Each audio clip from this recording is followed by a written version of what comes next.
if you're new to this whole awakening game, or to becoming more consciously conscious of your world, and that you are the master of it, and that this life really is your creation, and that we attune to what we create by our attention and what we pay attention to and what we respond to.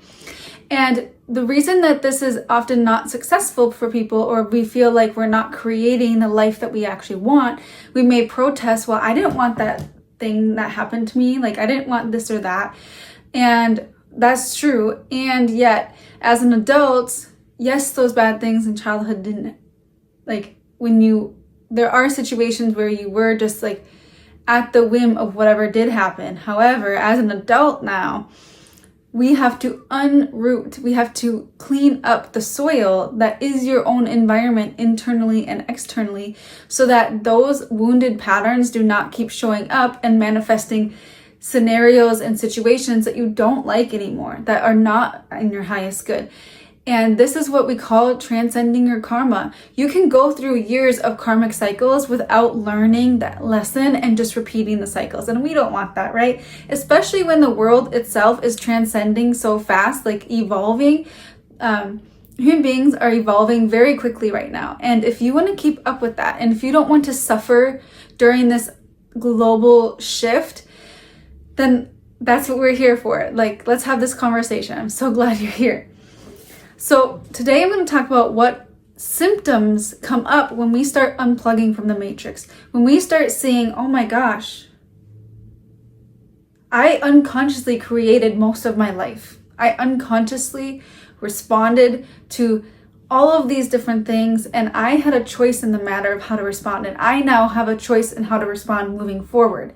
So there's that quote that says, between like stimulus and response, between between here and there is a gap, and in the gap is everything. And that's where you have free will to respond in a way that is in your highest good, is in your best interest, is going to be helpful for those around you, and is going to help you evolve through and to the lessons that you came here to learn, and to the mastery, to your self-mastery. This is what this is all about. Earth is a self-mastery initiation. It's the ultimate initiation into your self-mastery, because we come here, we have lifetimes of distortions or different things that need to be remedied, and then we also have from our unconsciousness, and then we also have these patterns in this lifetime that we have to transmute and transcend. And so when we see these things as an opportunity, instead of being a victim to them, then we can say, oh, what is here to learn? And you start flipping the script. You change how you orient towards the world, and you look inwards to start mastering yourself. And that's how to master your inner matrix, so you can master your outer matrix. This is how we then unplug from the external matrix. Because until we are consciously aware and operating as a conscious human being in our day-to-day, and we can maintain that for most of the time, and we can catch ourselves when we go unconscious and bring ourselves back, until we can do that, we are hooked into the matrix. Because if somebody can trigger something in you, if you see something on the news and it triggers something in you, and you go unconscious for weeks or months or even days, you're living someone else's life at that point. You're living out the program that they have programmed you with to live. And then you're missing out on your mission. And we don't want to do that. We came here for high impact and for our own joyful evolution. And we do not need to waste any more time. It is not the time to waste time right now. We are in this huge shift that's happening. And when we say that, I think this is being channeled right now. When we say that you have the power to create your reality, that is final. There's no ifs, ands, or buts about that. And if you want to argue that, that is that is your ego. It's an easy way to spot the ego. It is the easy way to spot the program. So one of the first symptom of unplugging from the matrix is severe confusion. It's feeling like you're losing your mind because your foundational reality has completely shifted. So the way that you maybe would have considered like your value system, what you believe about yourself, what you believe about the world, and kind of how you would maybe base decisions off of, and how you thought you were going to move forward in your life, all of that changes. Because when you realize that you were plugged into the matrix and you're not consciously deciding who you are and what you're creating in this life, you have to start questioning every thought and every emotion you're experiencing. And that's just the natural process. So you start going through this unraveling, and that's the second symptom, is the unraveling. Like things start just falling apart, and not in the bad way, but because we're not a victim to it, we're remembering that when we ask for self-change, we are not a victim then of what is changing. It's so easy to then go back or to start saying, well, I didn't want that thing to change. I know I said I wanted this, but like I want to hold on to these things. And then we start grasping, and we start denying the truth that comes up and is being aired out, instead of just meeting it and seeing it.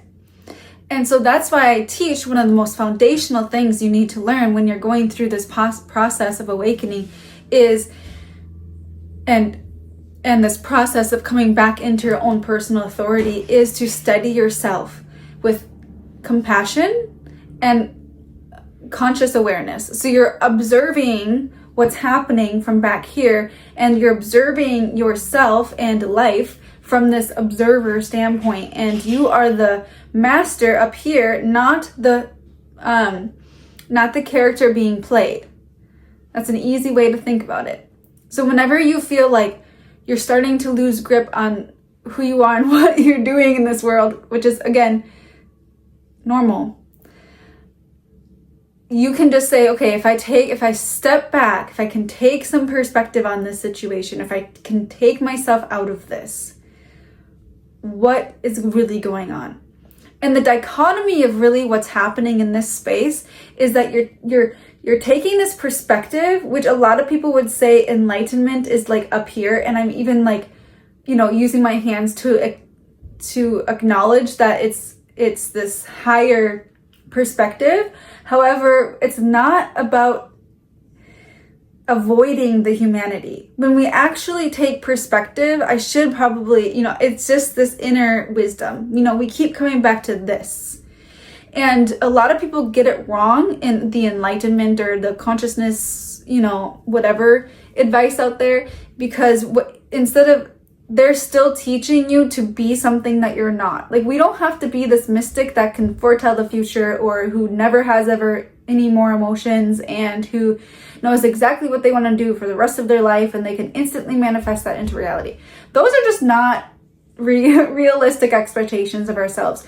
So that's what I call healing within our humanity. We are healing within our humanity. We are still a human being having a human experience, and we're sifting and sorting through what we've come in with. Well, as we're sifting and sorting through who we really are in the world and what we really want,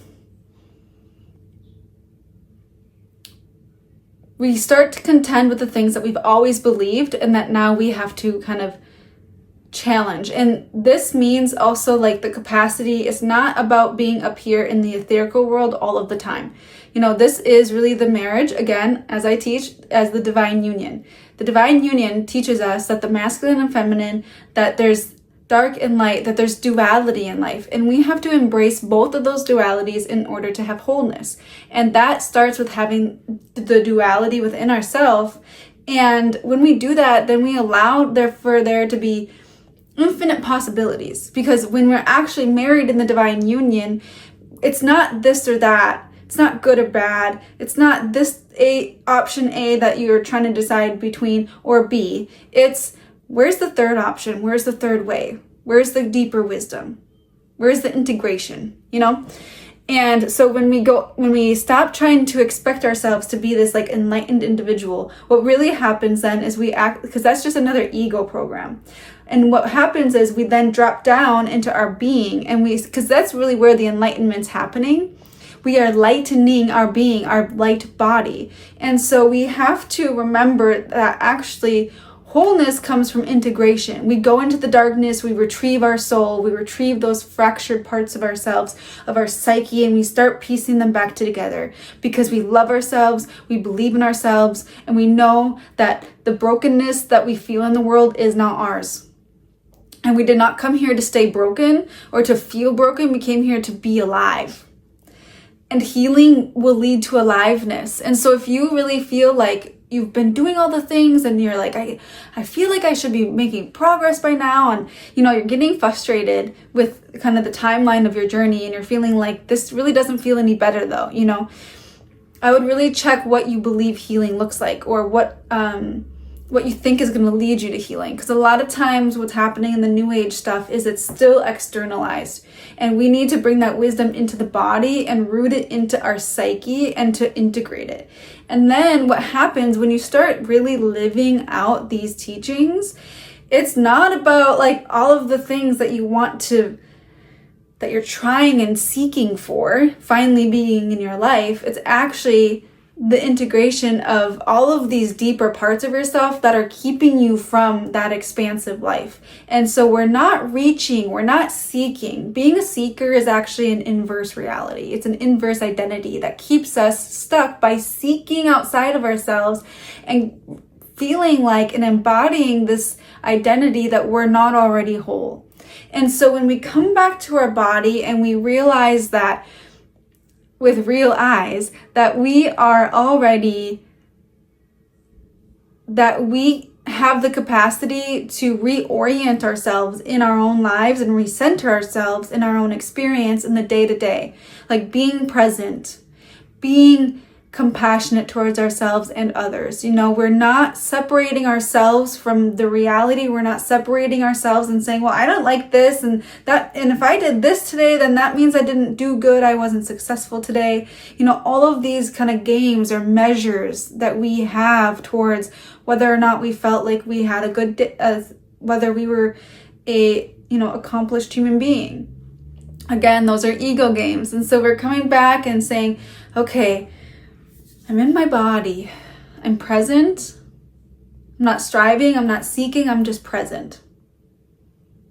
And that will teach you everything you need to know. It will show you, it will illuminate to you where you still have distortions that need to be shed, where you still have imbalances that need to be remedied. And that's why dropping into being is the best skill you can have, because you're not going to get those deep insights that are particular to you and to all of the, dynamics that you've experienced in your life from somebody else, because people teach what they are currently learning and what they've been through. So somebody else's journey is not going to be yours. If someone's like, I wake up at 5 a.m. and I drink this, this, and this, and I do this throughout my day, and that brought me enlightenment. Well, hooray for you, but do not try to copy that, because we are not that other person. We are ourselves. So you go in and you drop into your being and you're saying, in this moment in time, as this person that I am today, what do I need right now to bring about peace, joy, enlightenment, abundance? How do I feel good in my being right now? What do I need today? And you follow that intuition that comes through from the divine. Because when this is about being divinely led, not led by the circus outside of us. Because that's what that is. Everything outside of us is just a circus. It's from the Matrix, it's a bunch of zeros and ones. And there are endless patterns and endless distractions and endless people telling you that this is what you need to pay attention to. This is the type of diet you need to have. This, that, this, that, this, that. And it is all inaccurate to you, particularly to what you need.